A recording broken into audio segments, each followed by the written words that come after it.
ദിവസമായിട്ട് എന്താ ഇങ്ങനെ കറണ്ട് പോകുന്നത്? 10 വർഷമായിട്ട് പവർക്കട്ടൊന്നും ഇല്ലാത്തല്ലേ? വൈദ്യുതി മിച്ച സംസ്ഥാനമാണെന്നുണ്ടാ എന്നും പത്രത്തിലുണ്ട് ആണല്ലോ.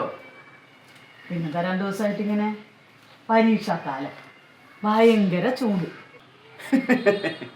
ടീച്ചർ ലോകത്തൊന്നല്ലേ? ഈ തെരഞ്ഞെടുപ്പ് സമയത്ത് എന്തെല്ലാം പ്രചരണങ്ങളാ ഇവിടെ നടക്കുന്നത്. ഇതൊക്കെ അതിൻ്റെ ഒരു ഭാഗമായിട്ട് കണ്ടാൽ മതി. 2 ദിവസം മുമ്പ് ന്യൂസിലൊക്കെ വന്നാണല്ലോ ഫീസ് ഊരി കൃത്രിമ പവർ കട്ട് ഉണ്ടാക്കി ജനങ്ങൾ കൈകാര്യം ചെയ്തത്. പിന്നല്ലാതെ സർക്കാർ പവർ കട്ട് പ്രഖ്യാപിച്ചിട്ടില്ല, പ്രഖ്യാപിക്കുകയില്ല, അതിന്റെ ആവശ്യമില്ല. അതാണ് സ്ഥിതി.